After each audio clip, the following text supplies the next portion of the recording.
Hello friend, मैं Vimal Agrawal. Welcome to pharmacy classes. Watch video for a strong base clear doubts by pharmacy classes.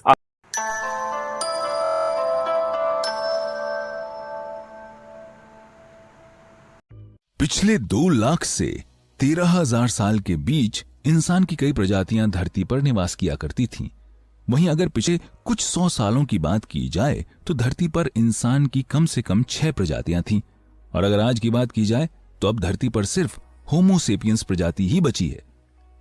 इस video में हम जानेंगे कि जनसंख्या वृद्धि में नया मोड़ कब आया और इस हिसाब से अभी हमारा भविष्य कैसा दिखता है। ईस्ट अफ्रीका में लगभग 2 लाख साल पहले होमो सेपियंस नाम की प्रजाति इवॉल्व हुई थी, जिसने धीरे धीरे अपने कजिन्स होमो फ्लोरेसियंस के साथ कंपीट करना शुरू किया और करीब 13,000 साल पहले हमारे कजिन्स एक्सटिंक्ट हो गए। पिछले 2 लाख सालों में हमारी आबादी सिर्फ 1 से 7.5 अरब पहुंच चुकी है, लेकिन हमारी पॉपुलेशन इतनी बढ़ी कैसे? इसके लिए 3 रेवोल्यूशंस जिम्मेदार हैं। पहली है करीब 70,000 साल पहले होने वाली कॉग्निटिव रेवोल्यूशन, दूसरी है 12,000 साल पहले होने वाली एग्रीकल्चर रेवोल्यूशन और तीसरी है 500 साल पहले वाली साइंटिफिक रेवोल्यूशन।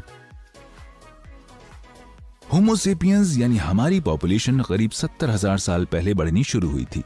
दूसरी सभी स्पीशीज के एक्सटिंक्ट होने के साथ हमारे पूर्वजों ने धरती के हर हिस्से पर विजय हासिल की और साथ ही ऐसी चीजें बनाने पर काम शुरू किया जो आज भी मिसाल हैं। आज से करीब 12,000 साल पहले कृषि के उद्भव के समय धरती पर लगभग 50 लाख इंसान मौजूद थे। हमारे पूर्वजों ने सबसे पहले अपने जीवन यापन के लिए पेड़ पौधों और जानवरों की फार्मिंग शुरू की। बस यही हमारी लाइफस्टाइल का टर्निंग पॉइंट था।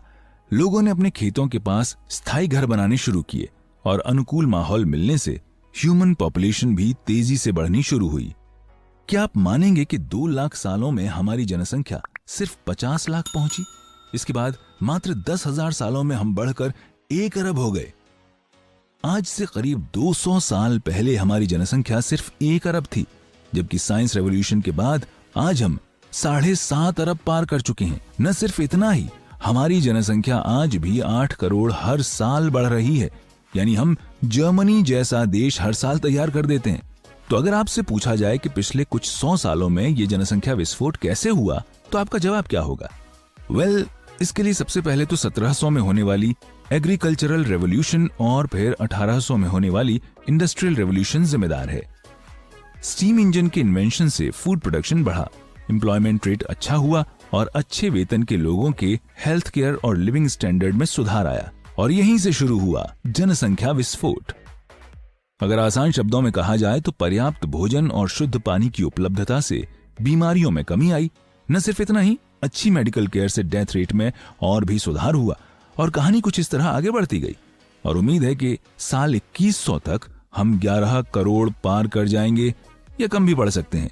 अब ये तो खैर आने वाला वक्त ही बताएगा, लेकिन अगर इसी रेट से हमारी पॉपुलेशन बढ़ती रही तो ये एक दिन नेचुरल रिसोर्स, बायोम्स और वाइल्ड लाइफ के लिए बड़ा चैलेंज साबित होगी। आने वाले 30 सालों में वैश्विक जनसंख्या 10 अरब के पार होने का अनुमान है और इसके लिए समुचित मात्रा में भोजन, पानी, आवास, साफ सफाई और मेडिकल केयर जरूरी है।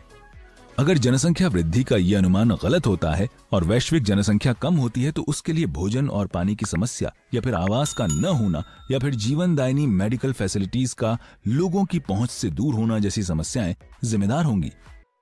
या फिर एंटीबायोटिक्स के हमारे गैर जिम्मेदाराना इस्तेमाल से आने वाले समय में वैश्विक महामारी या फिर बढ़ती इंसानी गतिविधियों की वजह से भयानक सूखा या बाढ़, फिर इनकी वजह से होने वाली बीमारियां भी वैश्विक जनसंख्या पर नकारात्मक असर डाल सकती हैं। ये ज्यादा भयावह है ना? उम्मीद है कि हम आप 2050 में देखेंगे तो किसी तरह के डर की वजह से ज़ॉम्बी मूवी की तरह भोजन या दवाइयों के एकत्रीकरण से पहले ये याद रखिएगा कि अभी एक्सपर्ट्स को ये आइडिया नहीं है कि क्या होने वाला है। हमें बस इतना पता है कि आने वाले दशकों में वैश्विक जनसंख्या में भारी बदलाव आएगा।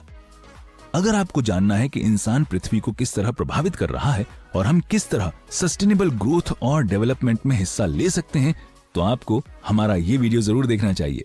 वहीं जनसंख्या बढ़ने पर हम भोजन की समुचित उपलब्धता कैसे सुनिश्चित कर सकते हैं, ये जानने के लिए आपको हमारा ये वीडियो देखना चाहिए।